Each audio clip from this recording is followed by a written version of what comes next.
বিখ্যাত টাইটানিক সহ আরও অনেক দামি জাহাজ গভীর সমুদ্রে তলিয়ে গেলেও আশ্চর্যজনক সেসব জাহাজ আর ডাঙায় তোলা হয়নি। কিন্তু কখনো কি ভেবে দেখেছেন খুঁজে পাওয়ার পরও সেগুলো কেন উদ্ধার করা হয়নি? অনেকের কাছে বিষয়টি বিদঘুটে লাগতে পারে, কিন্তু এর পেছনেও রয়েছে যৌক্তিক কারণ। সম্প্রতি জাতিসংঘ জানিয়েছে এ পর্যন্ত সমুদ্রে ডুবে যাওয়া জাহাজের সংখ্যা ৩ মিলিয়ন।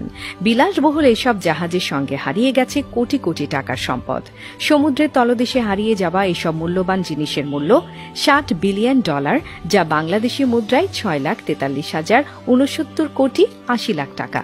গহীন সমুদ্রে হারিয়ে যাওয়া জাহাজ কেন উদ্ধার করা হয় না তা নিয়ে প্রশ্ন জাগে অনেকের মনে। জাহাজ উদ্ধার না করার প্রধান কারণ হল আর্থিক সংকট।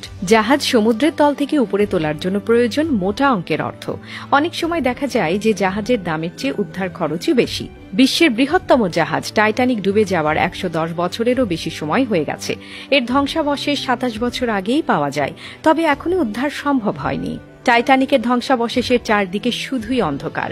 পানির প্রবল চাপের পাশাপাশি তাপমাত্রাও ১ ডিগ্রি সেলসিয়াস। এই প্রতিকূল পরিস্থিতিতে কারো পক্ষে এত গভীরে যাওয়া খুবই ঝুঁকিপূর্ণ।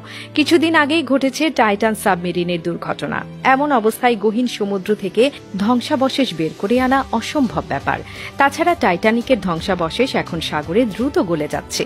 বলা হচ্ছে আগামী ২০ থেকে ৩০ বছরের মধ্যে টাইটানিকের ধ্বংসাবশেষ সম্পূর্ণ গলে যাবে। সমুদ্রের তলদেশে পাওয়া ব্যাকটেরিয়া দ্রুত টাইটানিকের লোহা খেয়ে ফেলছে, যার কারণে তাতে মরিচা পড়ছে। এই সামুদ্রিক ব্যাকটেরিয়াগুলো প্রতিদিন প্রায় ১৮০ কেজি ধ্বংসাবশেষ খায়।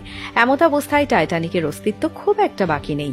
তাই এর ধ্বংসাবশেষ বের করেও কোনো লাভ হবে না। ২০১২ সালের ১৩ জানুয়ারি রা ইতালির এক দ্বীপের কাছে পাথরের সঙ্গে ধাক্কা লেগে ডুবে যায়। পরবর্তীতে এটি উদ্ধারে $২ বিলিয়ন বেশি অর্থ ব্যয় হয়। বেশিরভাগ জাহাজ উদ্ধার না করার অন্যতম কারণ হল সমুদ্রের তলদেশে জাহাজের সঠিক অবস্থান নির্ণয় করতে না পারা। ডুবে যাওয়া অনেক জাহাজের সঠিক অবস্থান এখনও নির্ণয় করা সম্ভব হয়নি। অবস্থান জানা গেলেও অনেক সময় জাহাজের অবস্থা ভালো থাকে না। দীর্ঘদিন পানির নিচে থাকার ফলে জাহাজের অনেক যন্ত্রাংশ বিকল হয়ে যায়, যা পরে কোনো কাজে আসবে না।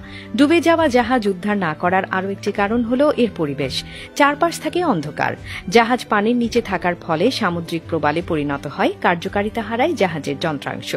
কিন্তু সামুদ্রিক প্রাণীর জন্য নিরাপদ আশ্রয় হিসেবে কাজ করে পরিত্যক্ত জাহাজ।